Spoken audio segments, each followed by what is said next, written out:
성령 강림 후 제9주 예배를 하나님께 드립니다. 우리 조용한 기도로 예배의 부름 앞으로 나아갑니다.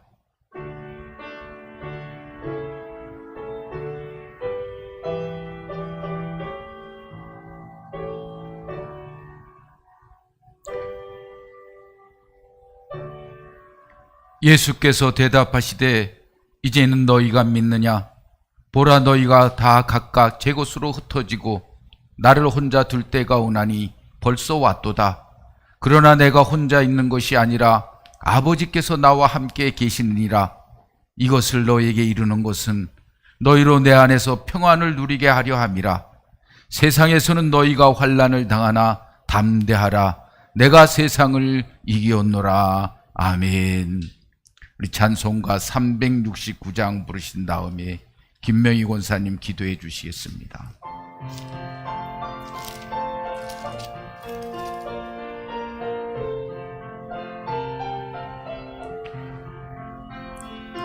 새집 맡은 우리 구주 어찌 좋은 친구인지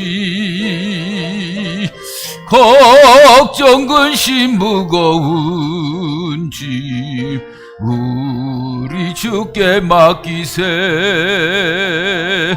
주께 고함 없는 거로 복을 받지 못하네.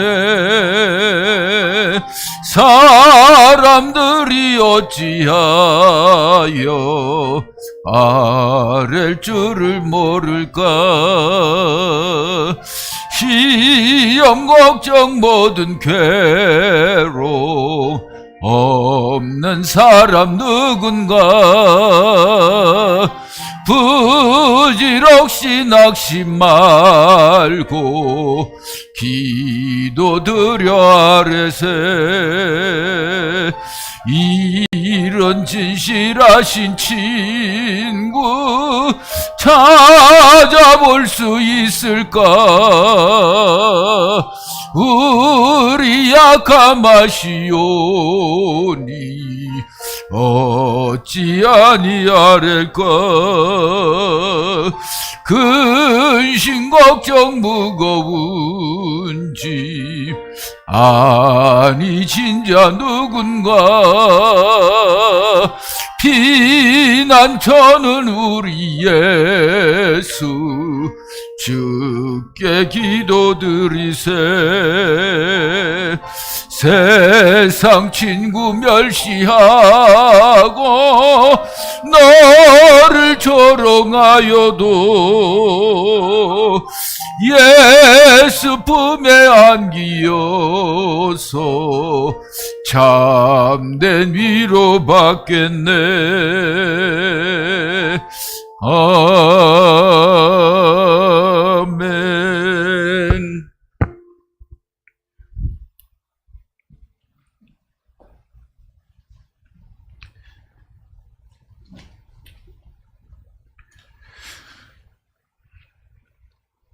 다 같이 기도드리겠습니다.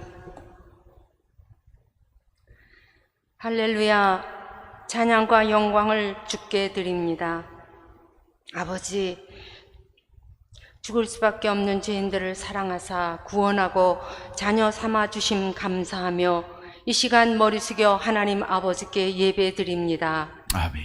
늘 주님과 동행하며 주 안에 살기를 원하였으나 연약하고 어리석은 인간이기에 세상과 타협하며 내 뜻대로 행한 행동, 생각, 게으름 등 모든 것을 회개하오니 이 시간 용서하여 주시옵소서. 아멘.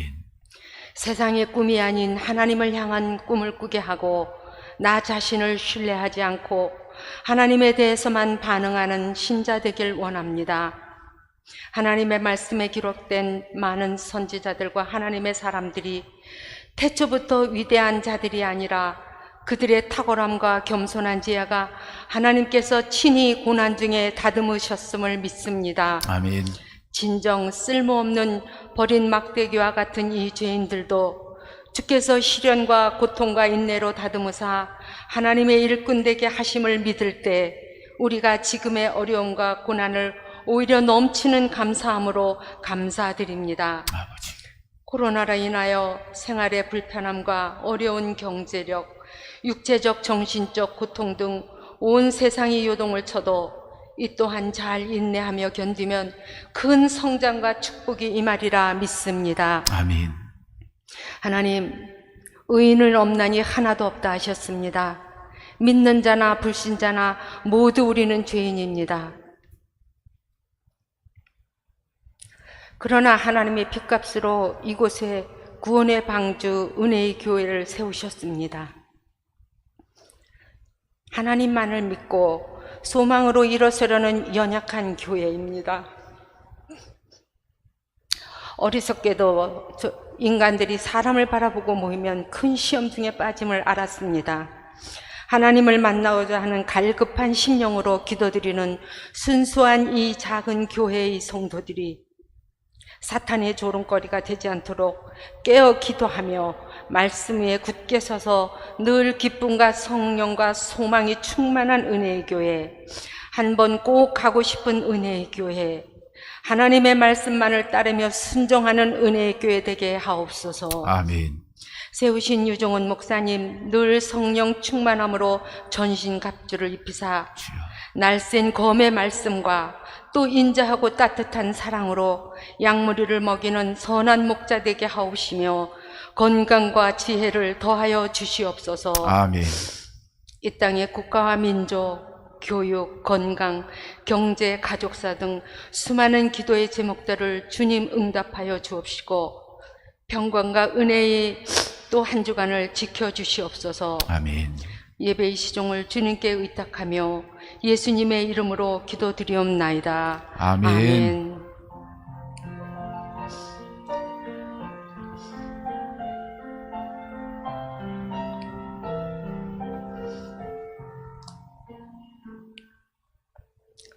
성경 말씀을 봉독하겠습니다. 요한복음 17장 17절에서 21절 말씀입니다. 그들을 진실로 거룩하게 하옵소서. 아버지의 말씀은 진리니이다. 아버지께서 나를 세상에 보내신 것 같이 나도 그들을 세상에 보내었고 또 그들을 위하여 내가 나를 거룩하게 하오니 이는 그들도 진리로 거룩함을 얻게 하려 함이니이다. 내가 비옵는 것은 이 사람들만 위함이 아니요 또 그들의 말로 말미암아 나를 믿는 사람들도 위함이니 아버지여, 아버지께서 내 안에 내가 아버지 안에 있는 것 같이 그들도 다 하나가 되어 우리 안에 있게 하사 세상으로 아버지께서 나를 보내신 것을 믿게 하옵소서. 아멘. 아멘.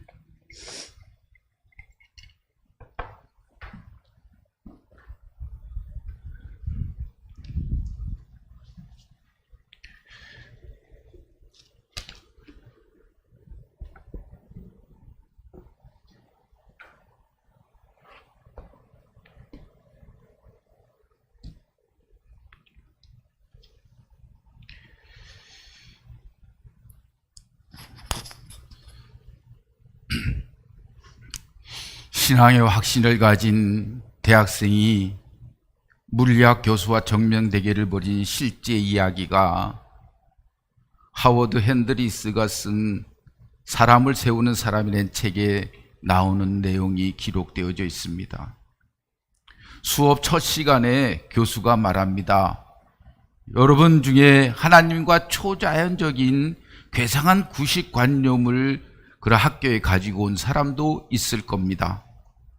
내가 지금 당장 그것을 여러분들의 머릿속에서 지워버리겠습니다. 그리고는 분필을 쳐들면서 이렇게 말했습니다. 물리학은 내가 이 분필을 바닥에 떨어뜨리면 깨진다는 것을 보여줍니다. 어떠한 신에 대한 기도로도 이것을 막을 수는 없습니다. 라고 교수는 말합니다. 그리고 분필을 떨어뜨렸고 분필은 동강이 나고 말았습니다. 납득이 가는 논리 같았지만 한 학기 내내 계속해서 교수는 분필 시험을 했습니다. 마지막 수업 시간이 되었는데 여러분 그동안 납득이 되었습니까? 아직도 하나님이 과학보다 위대하다고 하는 낡은 관념을 그대로 가지고 있습니까? 라고 묻습니다. 그러자 신앙을 가진 한 학생이 손을 들고 말합니다. 교수님, 제가 그렇습니다. 그럼 자네는 내가 분필을 땅에 떨어질 때 자네의 기도로 안 부러지게 할 수 있다고 생각한단 말이지? 네, 그렇습니다. 학생은 대답하자마자 큰 소리로 기도하기 시작했습니다. 하나님, 이 사람들에게 당신의 자신을 나타내 주옵소서. 분필이 바닥에 떨어질 때 부러지지 않게 해 주옵소서. 기도는 교수의 기반을 완전히 망쳐 놓았습니다. 길게 그리고 신랄하게 비난하며 욕하던 도중에 갑자기 분필 늘린 손이 올라갔다가 분필을 이 교수는 놓치고 말았습니다.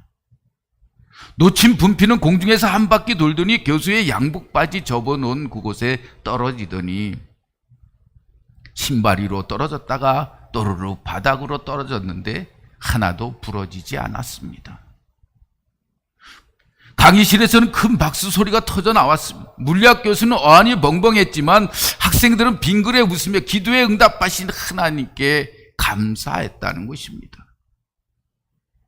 기도의 성자라고 불리우는 에드워드 맥켄드리 바운즈라는 이 사람은 말하기를 구체적인 기도는 구체적인 응답을 받고 모호한 기도는 모호한 응답을 받는다라는 말을 해 주었습니다. 오늘 말씀을 봉독해 주신 요한복음 17장은 예수님께서 지상 사역을 마감하시는 시점에 제자들을 위하여 기도하신 기도문입니다. 동시에 성도들을 위한 기도이기도 합니다. 오늘 본문 말씀에 그들을 진리로 거룩하게 하옵소서 한 것은 그들과 예수님의 제자들이 세상적인 사람들이 되어서는 안 된다고 말씀을 해주시고 있습니다. 그들은 거룩한 사람이야 하고 주님을 섬기기 위해서 세상과 구별된 사람이 되어야 한다는 것입니다. 그래서 진리로 거룩하게 하옵소서, 아버지의 말씀을 진리니다 하신 것은 진리의 말씀, 하나님의 말씀을 통해서만 우리는 거룩하게 될 수 있다는 것을 주님이 분명히 말씀해 주고 있습니다. 여기서 거룩하게 된다는 것은 하나님의 진리와 별도로 이루어지는 것이 아님을 말하고 하나님의 말씀은 진리라는 것을 분명히 말씀하고 있습니다. 따라서 우리는 하나님의 말씀을 주저하지 않고 받아들여야 하고 행해야 한다는 것입니다. 성화는 그런 방법으로 이루어진다는 것입니다. 우리의 구원은 내가 예수 그리스도를 믿었다고 단번에 이루어지지 않는다는 것입니다. 우리의 구원은 천국에서 완전히 이루어집니다. 마지막 심판 때에 하나님이 우리에게 그런 줄을 세우실 때 우리가 어떤 줄에 서느냐, 내가 세상에서 어떤 일을 했느냐, 그것이 관건이라는 것입니다. 이 목사도 구원받고 천국 갈 수 있다고 장담할 수 없습니다. 사도 바울은 맨날 내 안에서 육과 영이 싸운다고 말씀했습니다. 그래서 날마다 나를 쳐서 복종시켜 십자가에 못 박는다고 그랬습니다. 사람이기 때문에. 우리가 죄인으로서는 하나님과 함께 할 수도 없고 하나님 나라에 들어갈 수도 없다는 것입니다.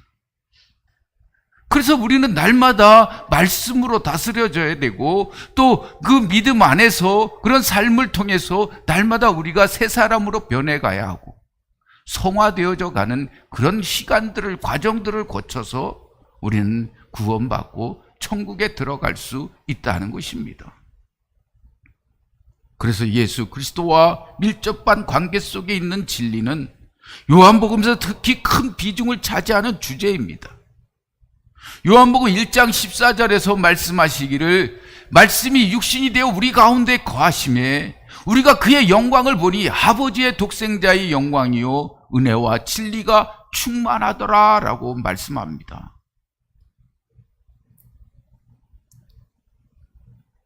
또 요한복음 1장 17절에서는 율법은 모세로 말미암아 주어진 것이요 은혜와 진리는 예수 그리스도로 말미암아 온 것이라고 분명히 말씀해 주고 있습니다. 예수님 자신도 스스로를 진리라고 요한복음 14장 6절에 분명히 말씀하십니다. 예수께서 이르시되 내가 곧 길이요 진리요 생명이니 나로 말미암지 않고는 아버지에게 올 자가 없다고 분명히 말씀하셨습니다. 하나님께서는 요한을 통해서 예수님의 기도 장면, 이 결정적인 기도 장면을 보게 하시고 성령을 통하여 우리에게 내용을 친히 알려주셨습니다. 그래서 이 기도를 통하여 우리를 향한 예수님의 마음을 알도록 배려해 주셨습니다. 예수님의 기도는 하나님의 영원하신 구원의 역사와 만물을 다스리시는 우주적인 섭리를 드러내고 있습니다. 이것이 예수님의 기도가 가진 특별한 점입니다. 예수님은 단순히 인간의 필요를 채우기 위해서 기도하지 않으셨습니다. 예수님 자신이 당신을 당면하신 문제를 다루지도 않으셨습니다. 예수님은 하나님의 섭리와 영혼의 관점에서 기도를 드리고 계시는 것입니다. 그러므로 우리를 향하신 예수님의 기도의 시작은 요한복음 16장 33절 이것을 너에게 이루는 것은 너의 안에 평안을 누리게 하려 함이라. 세상에서는 너희가 환난을 당하나 담대하라. 내가 세상을 이기었노라 라고 말씀하십니다. 예수님께서 이 말씀을 하시고 요한복음 17장 1절에서 아버지의 때가 이르렀사오니 아들을 영화롭게 하사 아들로 아버지를 영화롭게 하옵소서라고 기도하십니다. 시작은 이렇습니다. 아버지의 때가 이르렀다는 것입니다. 예수님은 기도를 시작하시면서 자신의 관점에서 말씀하시기보다 하나님 아버지의 관점에서 이야기를 시작합니다. 이제 구속의 때 하나님의 영원하신 계획이 이루어지는 순간이 다가왔음을 말씀해주고 있습니다. 주님께서는 하나님이 계획하다 하나하나 이루시고 있다는 사실을 인지하시면서 이렇게 아버지께 기도를 드리고 있는 것입니다. 그러면서 예수님 하나님께서 아들을 영화롭게 해주시옵소서, 그래서 아들이 아버지를 영화롭게 할 수 있도록 해달라고 기도하시는 겁니다. 아버지여, 이제 때가 이르렀습니다. 아들을 영화롭게 해 주옵소서. 이 말씀의 뜻은 무엇이겠습니까? 이제 내가 주님의 십자가를 온전히 지게 해달라고, 아버지께서 계획하신 고난의 자리로 들어갈 수 있도록 해달라고, 그 일을 감당할 수 있게 해달라는 예수님의 간절한 기도입니다. 이처럼 예수님의 기도는 하나님의 큰 섭리 안에 놓여 있습니다. 즉 예수님의 기도는 하나님의 광대하신 구속 역사의 관점에서 드려졌습니다. 예수님은 하나님의 계획 속에서 자신이 누구인지를 분명하게 분별하셨고 구속의 과정에서 자신의 역할을 감당하시면서 남겨진 자들을 위해서 이렇게 기도하십니다.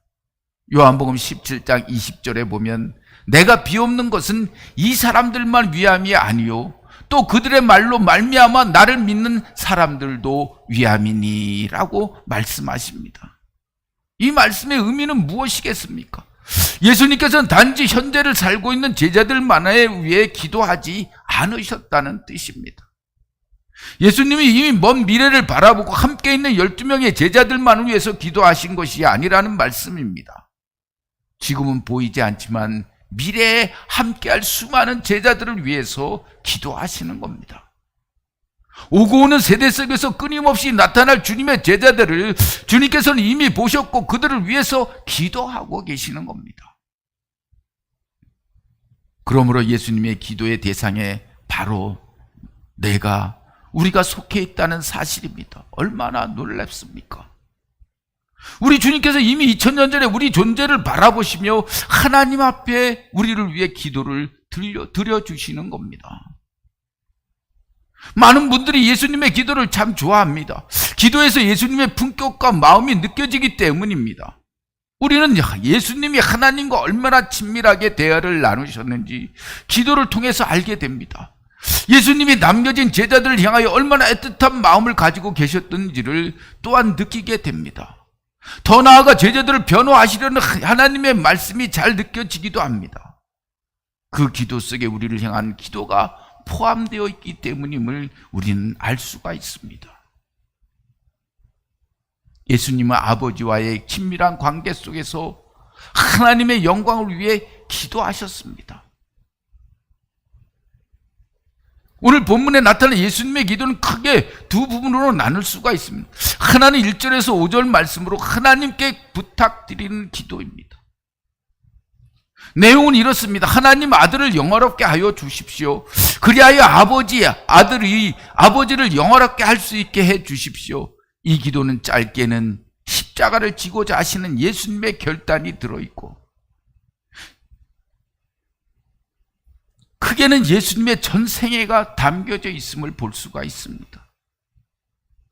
요한복음 4절에서는 아버지께서 내게 하라고 주신 일을 내가 이루어 아버지를 영화롭게 하였사오니라고 주님이 말씀합니다. 우리도 이런 기도를 드리면 얼마나 좋겠습니까? 아버지께서 하라고 하신 일들을 내가 이루어 아버지를 영화롭게 하였습니다. 하나도 남김없이 완성했습니다. 아버지에서 말씀하신 아버지의 뜻을 내가 이 땅에서 온전히 이루었습니다. 하나님 홀로 영광 받아 주옵소서. 우리의 기도가 이런 기도라면 얼마나 좋겠습니까?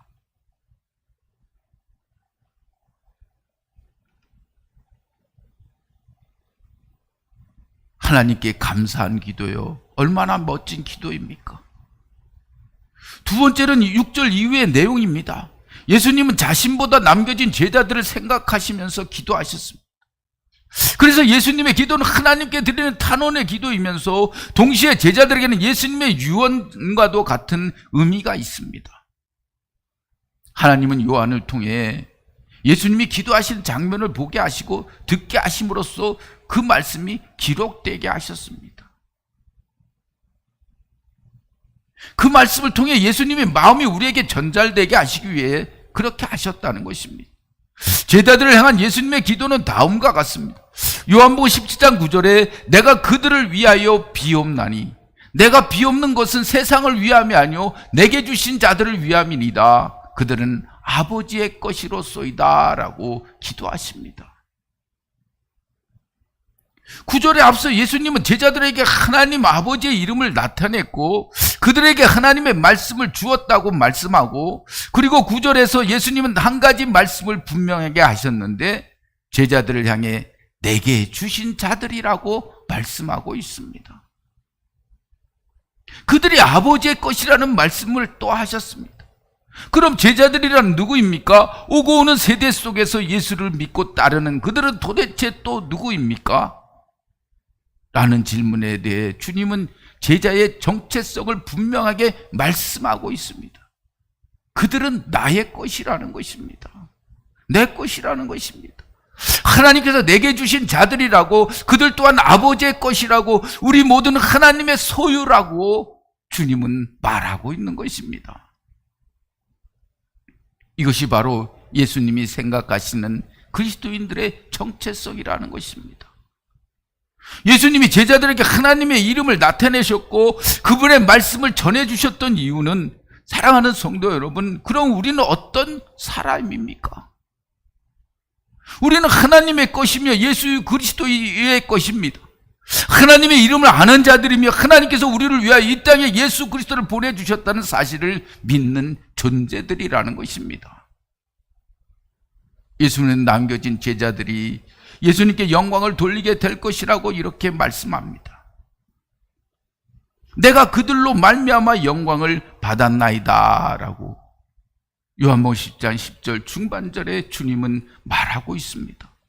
아직 이루어지지는 않았지만 완료 형태로 표현하시며 그들이 이 일을 이루어낼 것임을 확신하고 계셨다는 것입니다. 무서워서 벌벌 떨며 주님을 다 떠났던 제자들이 이제 성령 충만해져서 하나님께서 또 아버지께서 이렇게 말씀하신 대로 그들이 이루어질 것을 이미 내다보시고 그들을 위해서 기도하셨다는 것입니다.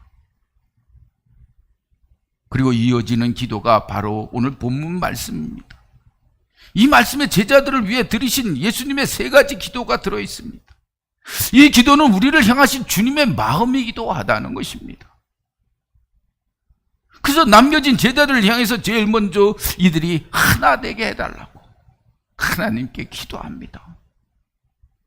요한복음 17장 11절에 보면 나는 세상에 더 있지 아니하오나 그들은 세상에 있사옵고 나는 아버지께로 가옵나니 거룩하신 아버지여 내게 주신 아버지의 이름으로 그들을 보전하사 우리와 같이 그들도 하나 되게 하옵소서라고 간절히 기도하십니다.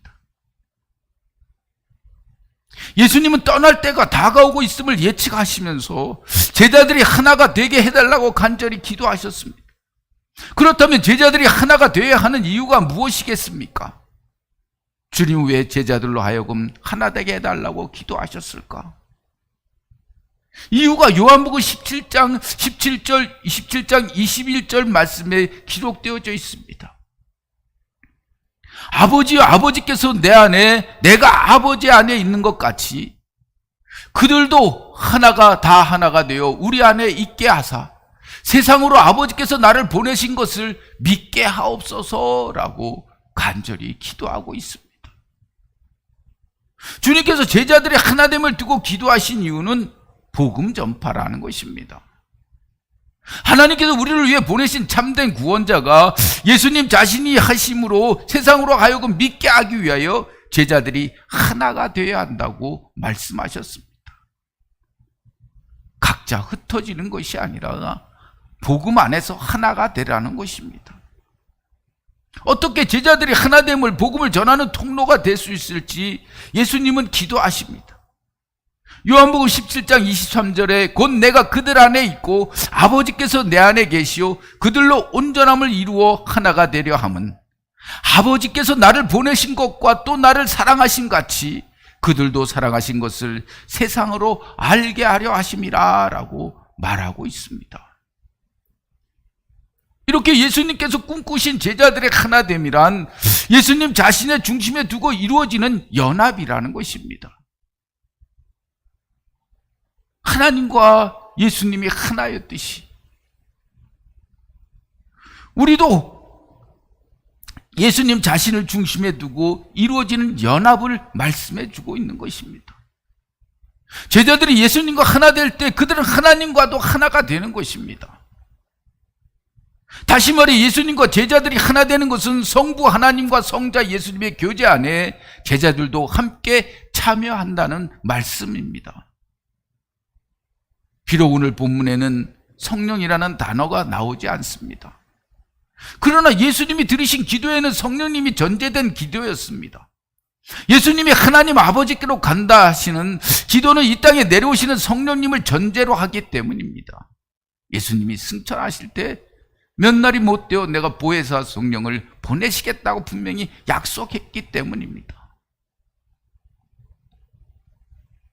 그래서 주님은 성령을 통해 예수님 자신과 제자들의 하나됨을 말씀하실 수 있었습니다. 이것이 바로 예수님이 꿈꾸신 제자들의 모습이라는 것입니다. 성령을 통하여 예수님과 하나 된 제자들이 성부 하나님과 하나 되는 것, 삼위일체 하나님의 친밀한 교제 안으로 들어가 하나님 아버지와 함께 교제를 누리는 삶을 말씀해 주고 있습니다. 그 제자들을 통해 세상에 하나님의 사랑이 드러나고 복음이 세상에 전해지는 것입니다. 이를 위해 주님께서는 제자들이 하나 되기를 마지막까지 기도하셨다는 것입니다.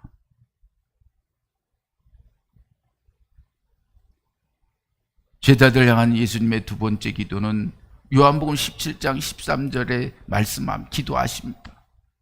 지금 내가 아버지께로 가오니 내가 세상에서 이 말을 하옵는 것은 그들로 내 기쁨을 그들 안에 충만히 가지게 하려 함이니이다 라고 기도하십니다. 제자들이 예수님 안에 기쁨으로 가득 채워지는 것입니다. 제자들이 예수님 안에 있는 평안을 누리도록 하는 것입니다. 세상에서 분리되어 어느 특별한 장소에서 얻어지는 기쁨이 아니라 제자들은 여전히 소망 없는 현실 속에서 모든 사람과 똑같은 삶의 경험을 하게 되어 있다는 것입니다. 그래서 주님이 말씀하시는 겁니다. 요한복음 17장 15절 16절에 말씀하시기를 내가 비옵는 것은 그들을 세상에서 데려가기를 위함이 아니요 다만 악에 빠지지 않게 보존하기를 위함이니이다. 내가 세상에 속하지 아니함 같이 그들도 세상에 속하지 아니하였사옵나이다. 이렇게 간절히 기도하시면서 세상과의 분리가 아니라 제자들은 세상 안에서 똑같이 어려움을 겪으면서 살아갈 수밖에 없다는 것입니다. 그러나 그들은 세상과 구별되어져야 한다는 것입니다. 세상과 똑같이 살아서는 안 된다는 것입니다. 세상 속에 함께 살아가지만 세상에 속하지 않는 존재들이라고 말씀해 주고 있습니다. 그러면 우리는 어떻게 구별될 수 있습니까? 그들에게는 기쁨이 있다는 것입니다. 고난 속에서도 평안이 있었다는 것입니다. 어려움 속에서도 평화가 있었습니다. 이것이 바로 세상과 구별된 그리스도인들의 모습이라고 주님은 말씀해 주고 있는 것입니다. 세상을 살아가는 삶은 고통의 삶이라는 것입니다.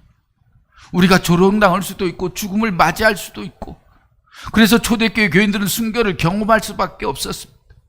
예수님 역시 십자가를 지시며 고통과 죽음을 맞이하셨습니다.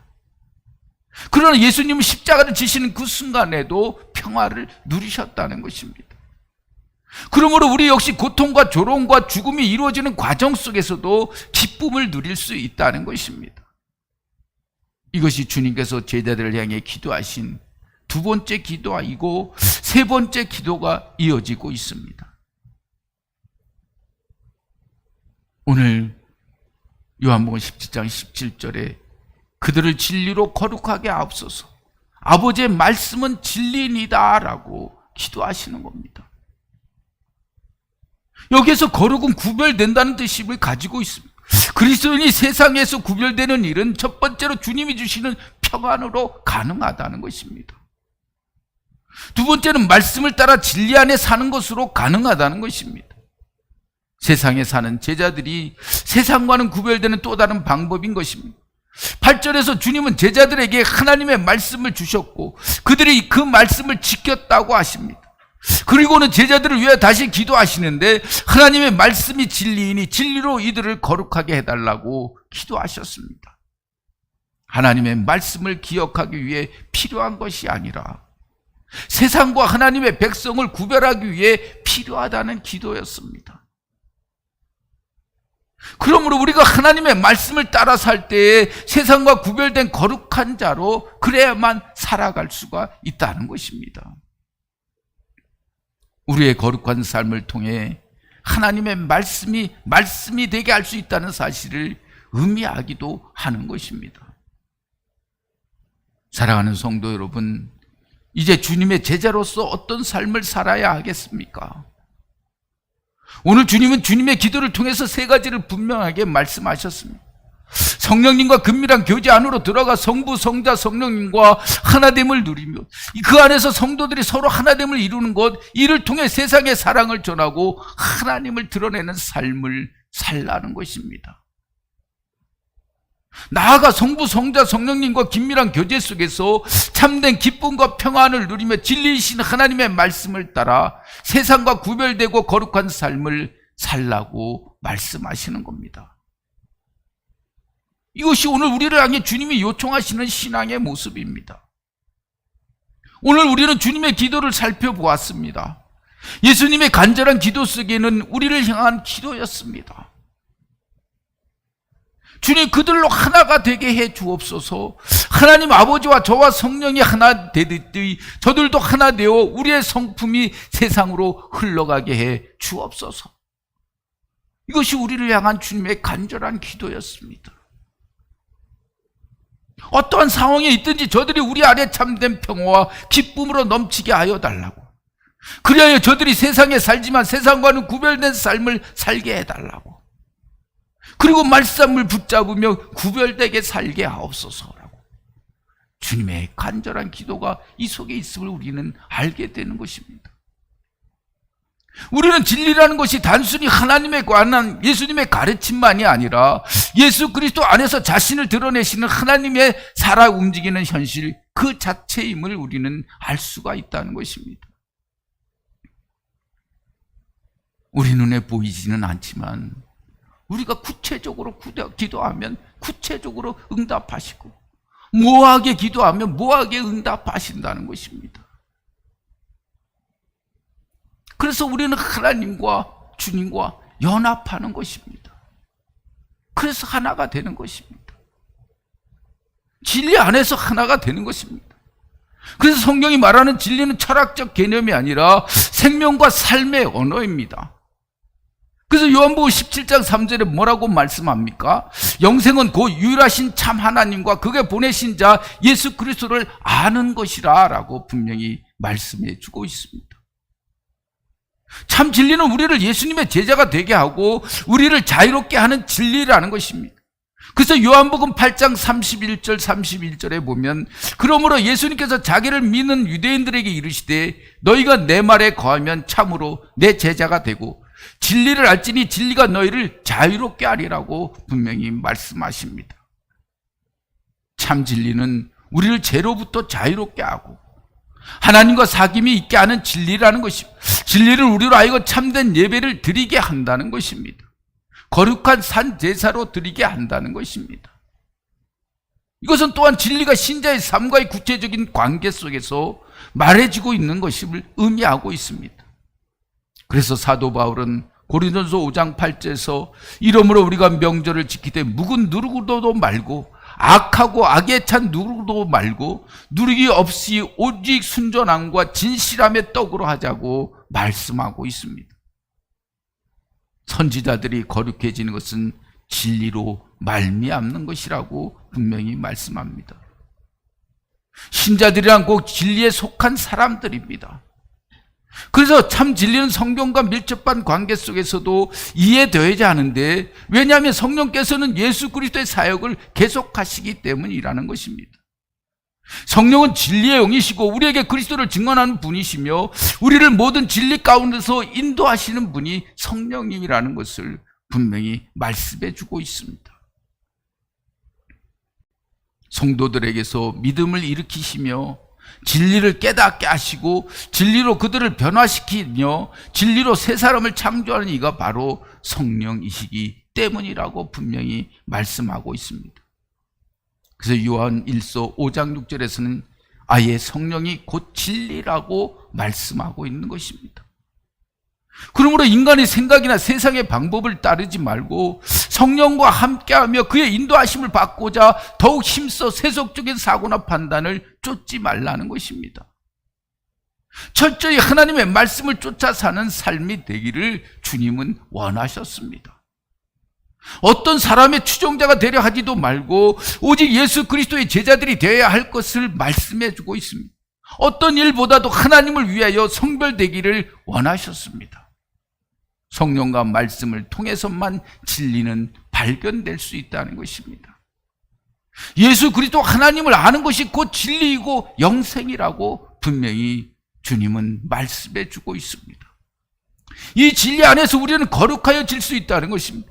이 진리로 우리 안에 모든 것 거짓을 내쫓고 거룩하여야 한다는 것입니다. 그래서 우리가 빛의 자녀들처럼 행할 수 있고 새 사람이 입은 것이며 참으로 하나 될 수 있다는 것을 주님은 이 진리의 말씀을 통해서 우리들에게 교훈해 주고 있습니다. 진리로 거룩하게 되어지는 은혜의 모든 성도들 되시기를 늘 우리를 위해 기도해 주신 예수님의 이름으로 간절히 축원하옵나이다. 아멘. 찬송가 204장 부르시겠습니다.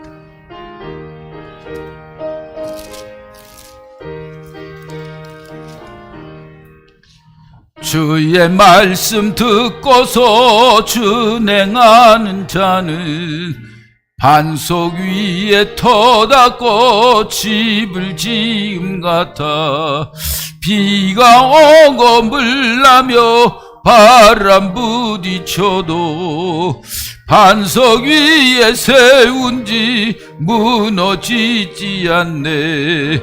잘 짓고 잘 짓세 우리 집 잘 짓세 만세 반석 위에 나 우리 집 잘 짓세 주의 말씀 듣고도 행치 않는 자는 모래 위에 터닫고 집을 지음 같아 비가 오고 물나며 바람 부딪힐 때 모래 위에 세운 집 크게 무너지네.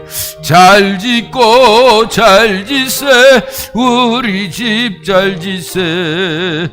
만세 반석 위에 나 우리 집 잘 짓세. 세상 모든 사람들 집을 짓는 자니 반석 위가 아니면 모래 위에 짓네. 우리 구주 오셔서 지은 상을 줄 때 세운 공로 따라서 영영 상 볼 주리. 잘 짓고 잘 짓세 우리 집 잘 짓세.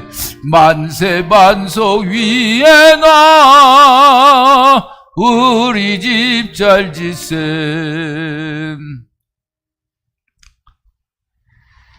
사랑의 하나님 감사합니다. 코로나19로 온 세상이 어려운 가운데 있는데도 델타 변이와 감마와 람다라는 변이가 속출하고 있는 가운데서도 우리 은혜의 교회와 사랑하는 성도들과 그 가정에 선물로 주신 자녀들과 자손들의 건강을 지켜주신 거 감사합니다.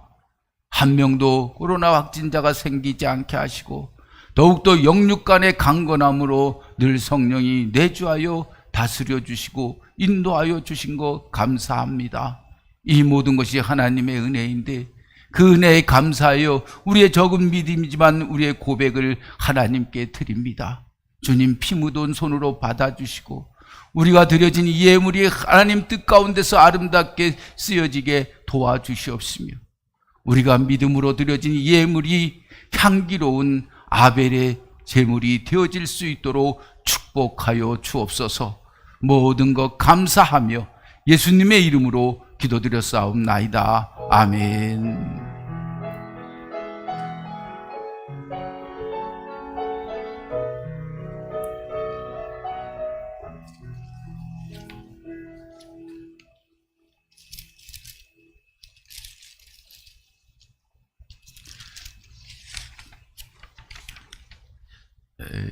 이 델타 변이 확산 4단계로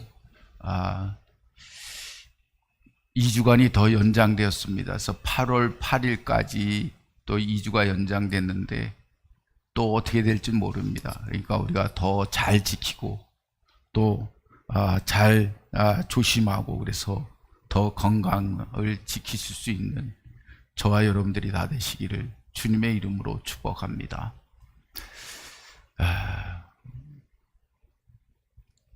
모든 것이 그냥 하나님의 은혜 가운데 이러한 비대면 가운데서도 여러분들이 협조해 주시고 또 가정에서 신령과 진정으로 예배해 드려 주시는 은혜의 교회 모든 성도님께 감사를 드립니다. 우리 다른 말씀 없이는 우리 파송의 노래를 부르겠습니다.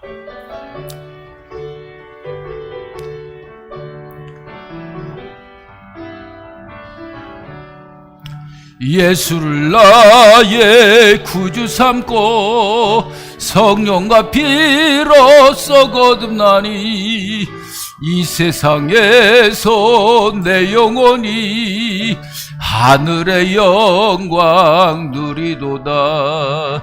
이것이 나의 간증이요 이것이 나의 찬송일세.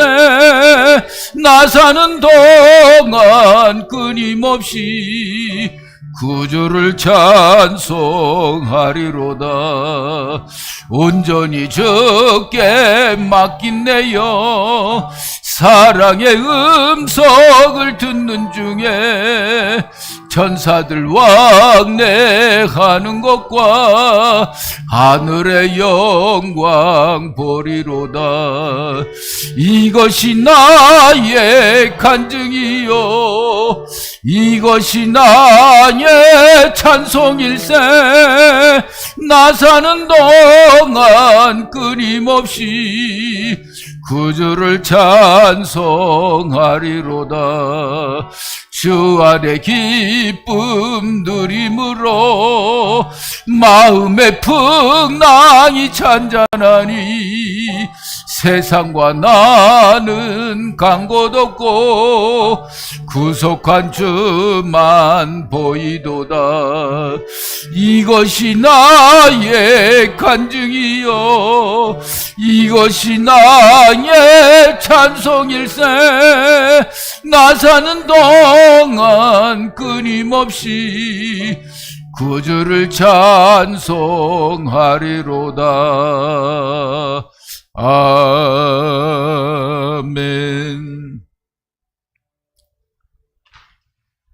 세상을 아름답게 창조하시고 모든 피조물이 다 구원받을 수 있도록 이끌어 주시는 하나님의 무한하신 사랑하심과 보혈을 흘려 교회를 세우시고 교회의 머리 되시는 우리 주 예수 그리스도의 은혜와 교회를 통하여 복음을 전하게 하시고 우리가 복음의 증인될 수 있도록 동행해 주시는 성령님의 교통하심이 이제 우리의 삶 속에서 빛과 소금의 사명을 잘 감당하기로 결단하고 돌아가는 은혜의 모든 성도들 머리 위에, 가정에서 예배드리는 성도들 머리 위에 주님 함께하여 주셔서 어느 곳에서든지 늘 주님과 함께 동행하며 큰 아버지의 뜻을 이루어갈 수 있는 은혜의 거룩한 성도들 되어질 수 있도록 축복하여 주옵소서. 모든 것 감사하며 예수님의 이름으로 축원하옵나이다. 아멘.